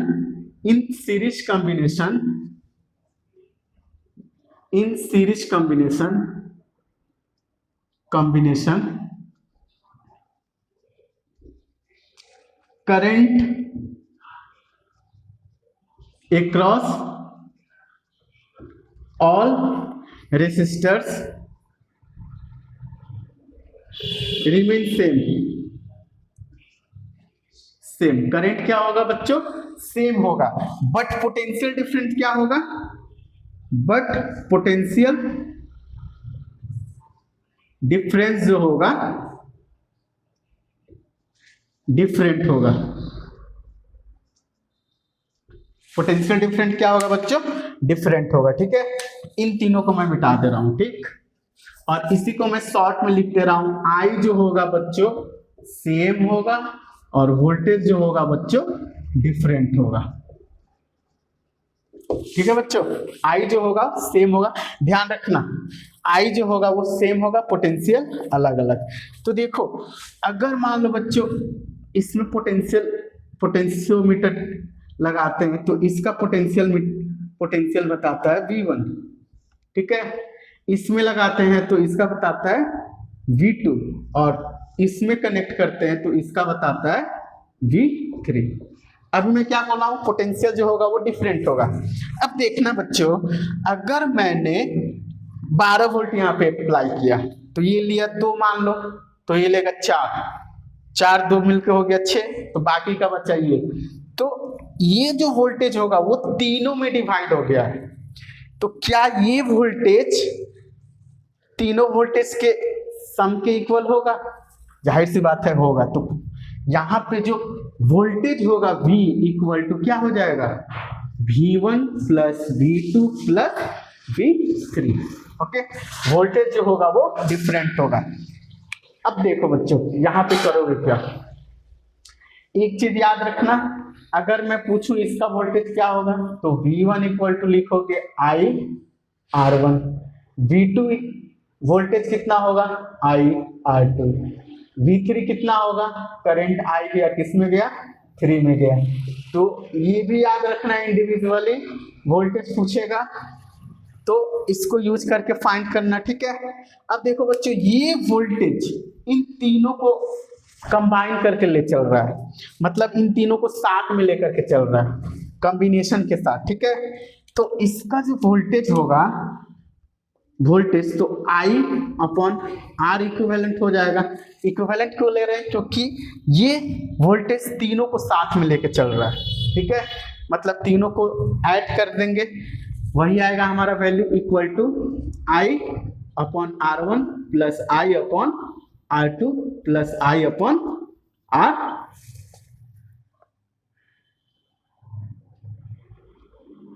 सॉरी यहाँ पे बच्चों v इक्वल टू लिख लेंगे I R equivalent. R equivalent ये जो वोल्टेज है वो तीनों को लेके चल रहा है, ठीक है, आई R equivalent I R one plus I R two plus I R three. Okay, तो यहाँ पे देखो बच्चों आई जो है वो क्या है, आई सब में सेम फ्लो कर रहा है, ठीक है, तो आई यहाँ पे कैंसिल आउट हो जाएगा, बचेगा क्या, R equivalent equal to R one plus R two plus R three. ये हो गया सीरीज कॉम्बिनेशन में आर इक्विवेलेंट, मतलब सीरीज में जोड़ेंगे तो तीनों रेसिस्टेंस को सीरीज में जोड़ेंगे तो उसका कंबाइंड रेसिस्टेंस कितना होगा, तो R equivalent equal to R one plus R two plus R three. इस फॉर्मूला को याद रखना, ये तो सिंपल है, वोल्टेज निकालना होगा तो इसको भी याद रखना, दो चीज इंपॉर्टेंट है, ठीक है। देखो बच्चों इस कंसेप्ट को, इस क्वेश्चन को सॉल्व करने से और आसानी से समझ में आएगा, ठीक है। तो क्वेश्चन दिया हुआ है बच्चों, एक 2 ओम रेसिस्टेंस है, 4 ओम रेसिस्टेंस है और 6 ओम रेसिस्टेंस है, तीनों को सीरीज कॉम्बिनेशन में दिया हुआ है और इसमें जो वोल्टेज अप्लाई हुआ है वो 24 वोल्ट है।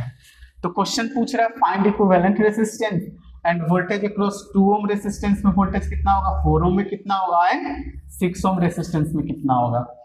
तो आर इक्विवेलेंट का फॉर्मूला है बच्चों, आर इक्विवेलेंट इक्वल टू लिख लेंगे R one plus R two plus R three, इसको मान लो आर वन बच्चों, इसको मान लो आर टू और इसको मान लो आर थ्री, तो ये हो जाएगा 2 plus 4 plus 6 12 Om.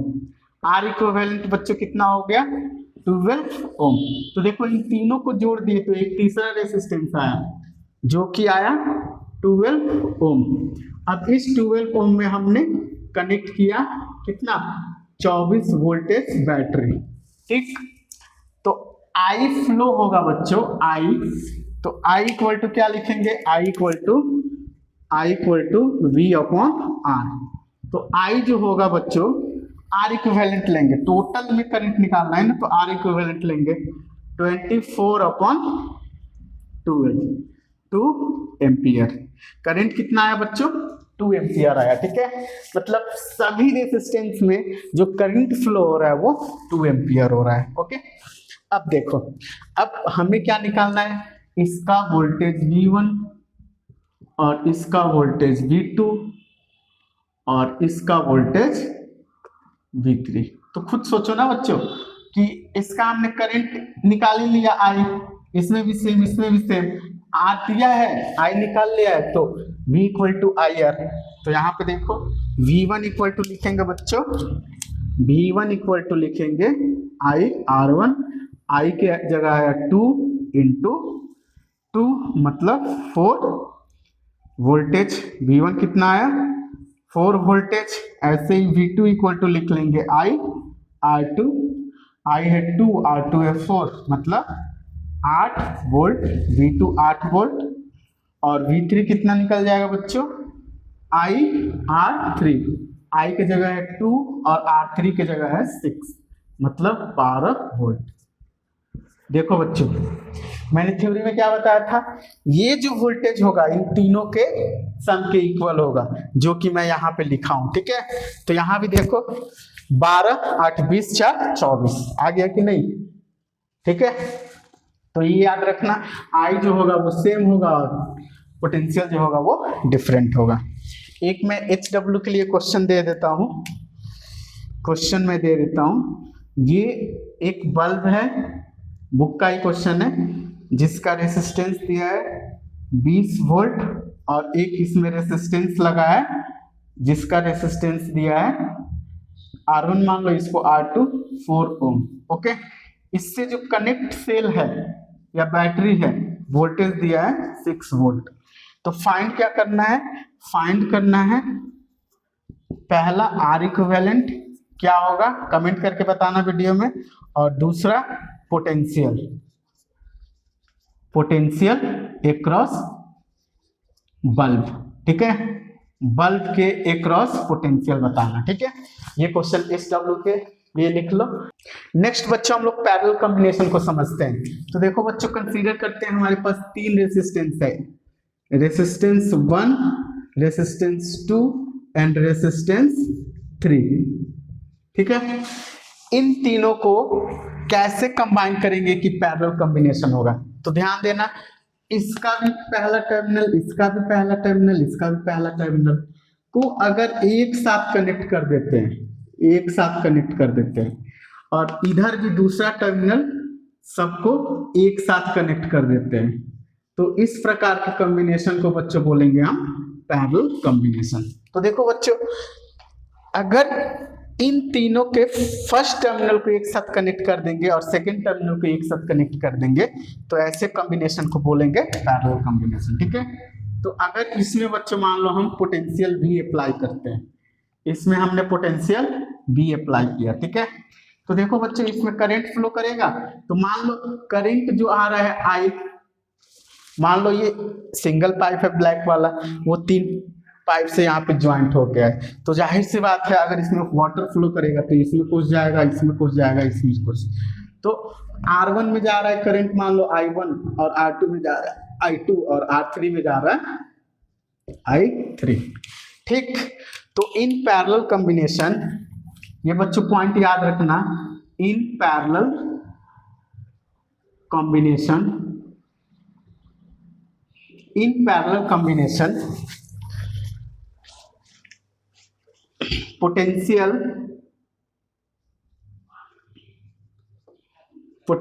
across all resistors will be same, will be same, potential क्या होगा बच्चों, सेम होगा, but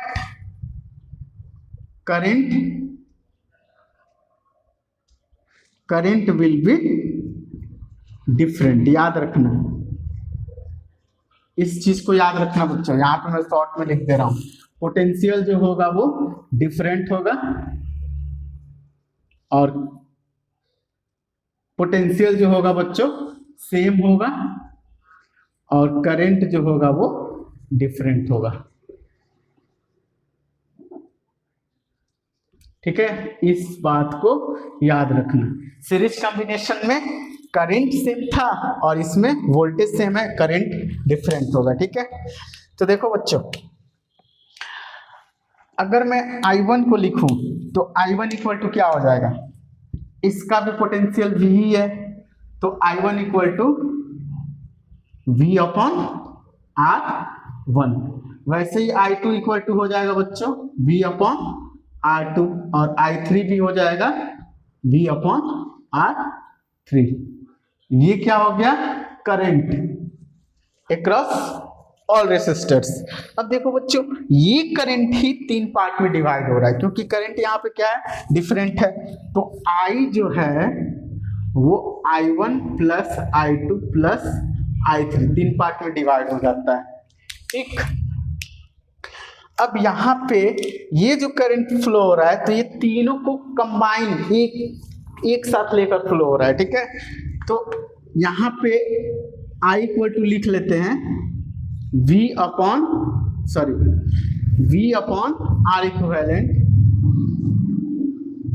equal to V upon R1 plus V upon R2 plus V upon R3, okay.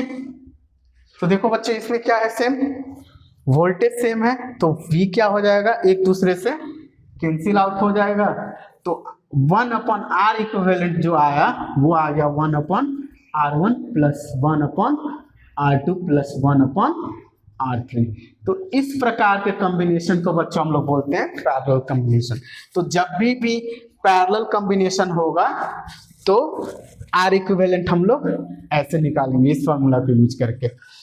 कभी कभी बच्चों बुक में ऐसे दे दिया रहता है, कुछ बच्चे कंफ्यूज हो जाते हैं।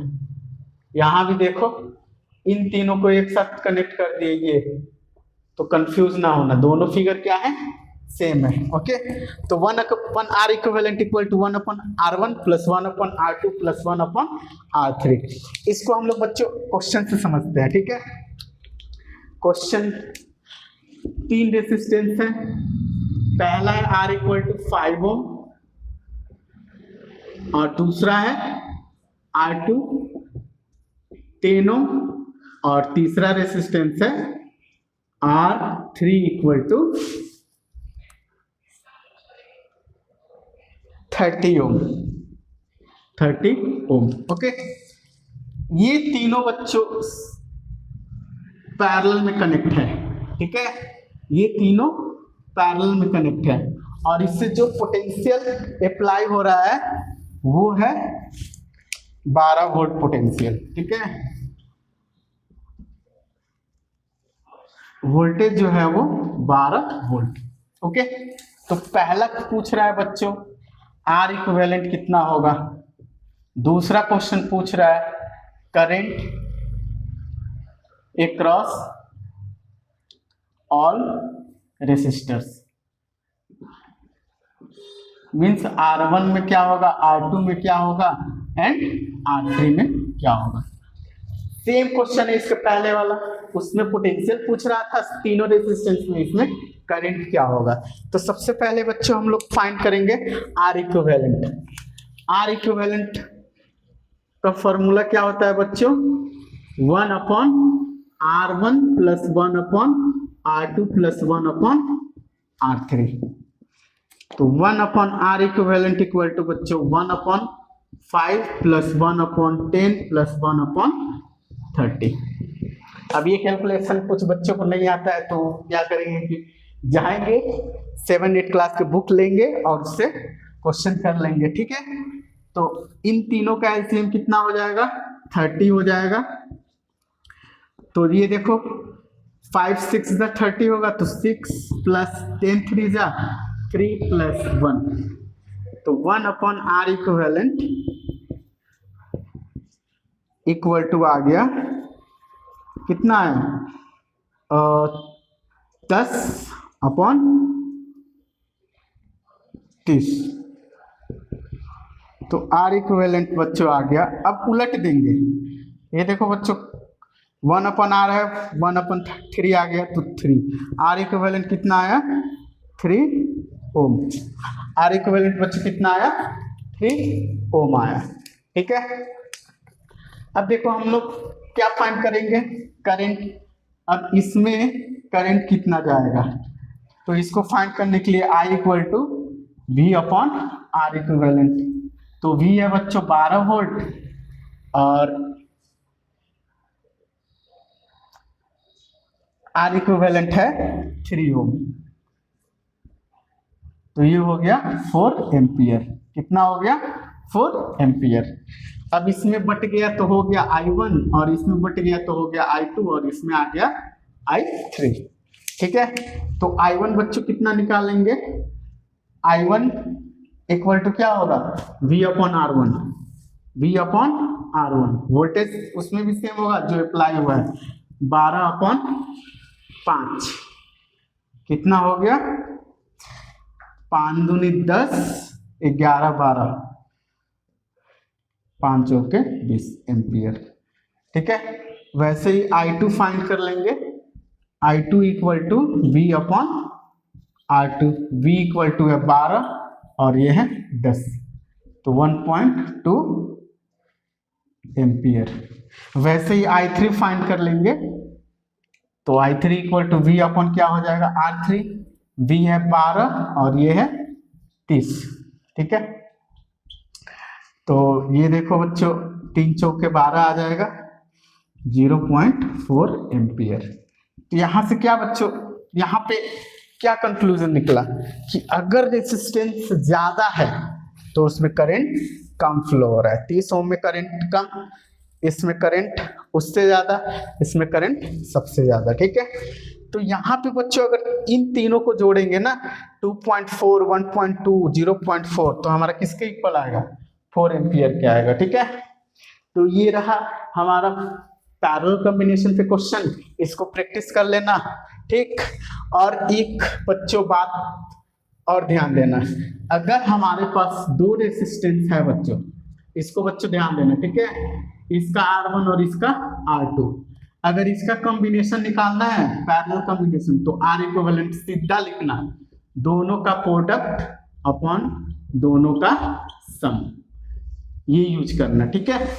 वैसे 1/R1 प्लस 1/R2 भी लिख सकते हो, बट जल्दी में अगर सॉल्व करना होगा तो इसको यूज करना, ठीक। तो यहाँ पे क्वेश्चन है, इसको प्रैक्टिस कर लेना और बुक के क्वेश्चन को सॉल्व करना, ठीक है। कॉम्बिनेशन ऑफ रेसिस्टेंस के बाद से बच्चों हम लोग समझते हैं heating effect of electric current and power, ठीक है बच्चों। तो देखो हमारे घर में बहुत सारे डिवाइस है, जैसे मान लो फ्रिज हो गया, फैन हो गया,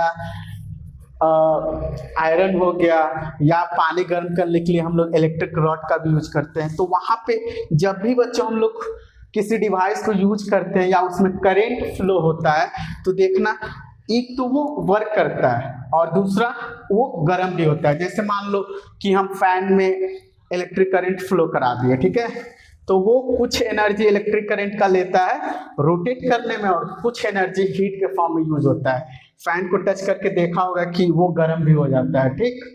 कुछ ऐसे भी डिवाइस है बच्चों, जैसे मान लो ये हम लोग बल्ब जो जलाते हैं 100 वाट का, उसमें देखना लाइट भी निकलता है और साथ में ही उसका गर्म भी हो जाता है, मतलब उसमें से हीट भी प्रोड्यूस होता है, ठीक ठीक। तो उसी के बारे में हम लोग पढ़ेंगे। तो heating effect of electric current क्या होता है बच्चों, when current is passing through the conductor या resistance in electric circuit, heat is produce is known as heating effect of electric current. तो किसी रेसिस्टेंस या डिवाइस में जब हम लोग करंट पास करेंगे तो उसमें से हीट प्रोड्यूस होगा, उसी को हम लोग बोलेंगे heating effect of electric current. Simple बच्चों, मैं लेता हूं एक बल्ब, ओके, मान लो मैं बल्ब का एग्जांपल ले रहा हूं, ठीक। अब देखो बच्चों, यहाँ पे बल्ब जो है वो वोल्टेज V से कनेक्टेड है, ठीक है, वोल्टेज V से कनेक्टेड है। तो इस बल्ब के पास बच्चों अपना रेसिस्टेंस होगा, कुछ रेसिस्टेंस होगा ना, ओके। तो मान लो इसमें हमने V वोल्टेज बच्चों सप्लाई किया, ठीक है, तो इसमें करंट फ्लो होने लगा I और इसका रेसिस्टेंस मान लो R है। तो यहाँ पे दो तरह से एनर्जी बच्चों प्रोड्यूस होगा, एक तो लाइट एनर्जी में, ठीक है, लाइट एनर्जी, और एक दूसरा हीट के फॉर्म में, ठीक है। तो देखो बच्चों बेसिकली होता क्या है, अगर मान लो हम किसी कंडक्टर में पोटेंशियल V अप्लाई करते हैं, ठीक है, पोटेंशियल V अप्लाई करते हैं, तो पोटेंशियल V अप्लाई करने के बाद से इसमें बच्चों करंट I फ्लो होने लगता है और इसमें जो होते हैं वो क्या होते हैं, चार्जेस होते हैं। तो मान लो इसमें जो चार्जेस है वो Q है, तो ये बैटरी जो है वो इन चार्ज को फ्लो कराने के लिए वर्क करने लगा, ठीक है, इन चार्जेस को फ्लो कराने के लिए वर्क करने लगा। और यहाँ पे हम लोग जानते हैं I इक्वल टू क्या होता है बच्चों, Q/T। तो यहाँ पे जो बैटरी ने वर्क किया है बच्चों, वही वर्क या वही एनर्जी हीट फॉर्म में रिलीज होगा, उसको बोलेंगे हीटिंग इफेक्ट। लाइट फॉर्म में भी रिलीज होगा, ठीक। तो जो वर्क होगा किसके कारण, पोटेंशियल V के कारण, तो V इक्वल टू क्या जानते हैं बच्चों, V इक्वल टू मैंने पढ़ाया है W/Q, W/Q। तो यहाँ पे जो वर्क होगा बैटरी के कारण वो हो जाएगा Q/V। क्या हो जाएगा बच्चों, Q/V। ये आ गया वर्क, ठीक। अब Q की जगह क्या बच्चों लिख लेंगे, यहाँ पे देखो Q की जगह लिख लेंगे I/T, Q की जगह लिख लेंगे I/T। तो देखो I/T लिख लिया और V हो गया, तो W इक्वल टू हो गया VI/T। मतलब T टाइम में हमने करंट I फ्लो कराया किसकी अकॉर्डिंग, वोल्टेज V के अकॉर्डिंग, तो वर्क जो हुआ वो VIT हुआ। अब यही वर्क जो होगा बच्चों हीट में कन्वर्ट हो जाता है, वही वर्क हीट में कन्वर्ट हो जाएगा। तो वर्क बोलो या हीट बोलो, दोनों क्या है, एनर्जी है, दोनों क्या है, एनर्जी है। तो H इक्वल टू हो जाएगा VIT, H इक्वल टू क्या हो जाएगा, VIT। और एक फॉर्मूला हम लोग जानते हैं, B इक्वल टू IR या R equal to V upon I। तो देखो बच्चों, अगर हम इसमें रख देते हैं IR, तो V की जगह IR रख लिया और ये हो गया IT, तो ये हो गया I स्क्वायर RT। तो दूसरा फॉर्मूला बन गया H equal to I square RT। अब देखो बच्चों, यहाँ पे I के जगह लिख लेंगे V अपॉन R, इसी में I के जगह अगर मैं लिख देता हूँ V अपॉन R, I के जगह V upon R into T। तो देखो बच्चों, यहाँ पे जो VI H इक्वल टू आ गया, वो आ गया V स्क्वायर अपॉन RT। तो ये तीनों बच्चों फॉर्मूला याद कर लेना ये, और इसके अकॉर्डिंग चेंज करते रहना, ठीक है। तो मैं एक जगह लिख दे रहा हूँ H equal to VIT equal to I square RT equal to V square upon R into T, ठीक है। तो इस फॉर्मूला में बच्चों देख रहे होंगे, टाइम भी है, वोल्टेज भी है, करंट भी है, रेसिस्टेंस भी है, ठीक। तो H इक्वल टू ये याद रखना VIT। अगर वर्क भी पूछे तो वर्क हीट ही क्या है, वर्क है, ठीक है। तो H equal to VIT equal to I square RT equal to V square upon RT। ये फॉर्मूला बच्चों याद कर लेना, अगर याद कर लोगे तो डायरेक्ट वैल्यू को पुट कर सकते हो। अगर बच्चों वोल्टेज करंट दिया है तो ये फॉर्मूला याद करना, H equal to VIT use करना, और IR दिया है तो H equal to I square RT use करना, और VR दिया है तो H equal to V square upon R use करना, ठीक है। तो इन चारों वेरिएबल में से 4 वेरिएबल है, ठीक है, वोल्टेज, करंट, रेसिस्टेंस और टाइम। इन सब में से कोई ये देगा 3 तो H पूछेगा, ये 2 देगा तो भी H पूछेगा, ठीक है। तो क्वेश्चन के अकॉर्डिंग बोलेगा, उसके अकॉर्डिंग फॉर्मूला को यूज करके उसको फाइंड कर लेना, ठीक।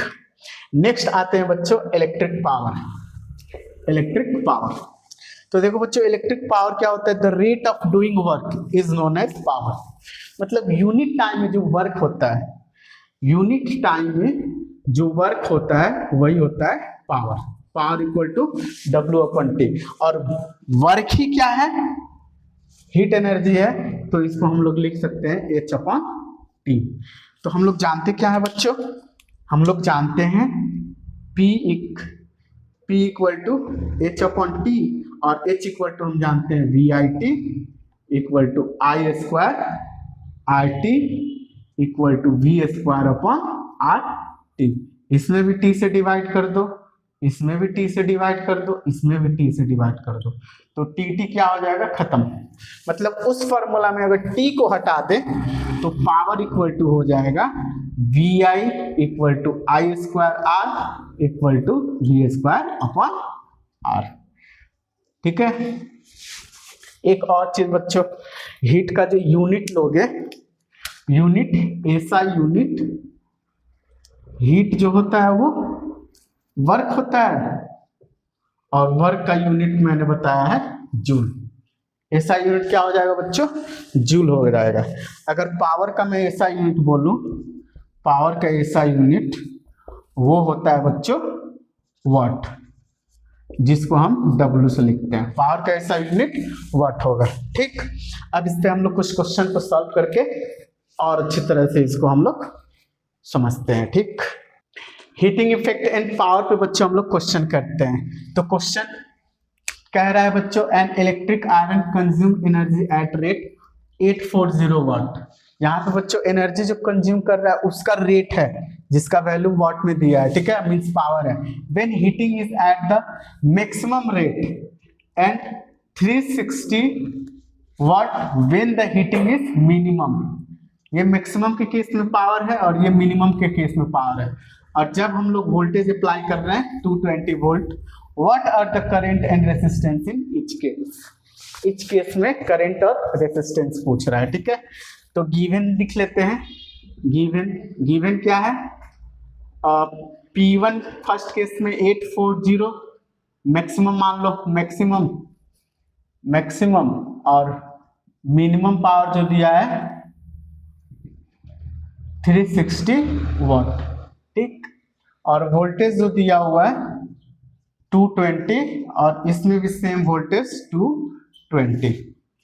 तो P इक्वल टू बच्चों हम लोग जानते हैं P इक्वल टू VI, तो I इक्वल टू क्या हो जाएगा P अपॉन V। P के जगह लिख लेंगे 840 अपॉन वोल्टेज के जगह 220। तो इसको हम लोग कैलकुलेट करेंगे बच्चों, तो आएगा कितना 3.118 कितना है वैल्यू 82। इसका जो वैल्यू आएगा बच्चों 3.82 एम्पियर। वैसे इसका हम लोग निकाल लेंगे, आई मिनिमम हो जाएगा 360 अपॉन 220। इसको कैलकुलेट करके लिख लेना खुद से। ठीक है, और दूसरा में हम लोग को रेसिस्टेंस बच्चों फाइंड करना है, तो इसमें रेसिस्टेंस का फॉर्मूला लिखवा देंगे, लगा देंगे R equal to V upon I। V दिया हुआ है 220 और I दिया है 3.82 एम्पियर। इसको भी कैलकुलेट कर लेना, SW में मैं दे रहा हूं, और इसको भी। ठीक, next 100 joule of heat is produce each second in 4 ohm resistance. Find the potential difference across the resistors. ठीक, यहाँ पे दिया है बच्चों, गिवन जो है वो एनर्जी हीट दिया है 100 जूल और रेसिस्टेंस दिया है R इक्वल टू 4 ओम। ठीक, पूछ क्या रहा है, find the potential difference V। तो कौन सा फॉर्मूला यूज करेंगे, R और V का रिलेशन कौन है, R अपॉन V का रिलेशन ये है। ठीक, तो यहाँ पे H इक्वल टू लिख लेंगे V square upon R into T। Time कितना दिया है, 1 सेकेंड, टाइम दिया है बच्चों 1 सेकेंड। ठीक, तो V स्क्वायर क्या हो जाएगा, V square equal to H into R upon T। H कितना है 100 इंटू R कितना है 4 अपॉन 1, कितना हो जाएगा 400 वोल्ट। ठीक है, यहाँ पे जो वोल्टेज आएगा वो 400 वोल्ट आएगा। क्वेश्चन नंबर लास्ट बच्चों दिया है, an electric bulb is connected to voltage 220 volt generator, the current is 0.50 ampere, what is the power. तो गिवन बच्चों क्या है, यहाँ पे वोल्टेज दिया हुआ है 220 वोल्ट और I दिया हुआ है 0.5 एम्पियर। तो पावर पूछ रहा है, power equal to V use कर दो, V के जगह 220 इंटू 0.5, 0 0 11 110 वाट। तो पावर कितना आ गया 110 वाट। ठीक है, तो ये रहा क्लास 10th का एक ही लेक्चर में पूरा चैप्टर। ठीक है, शुरू से लेके अंतिम तक।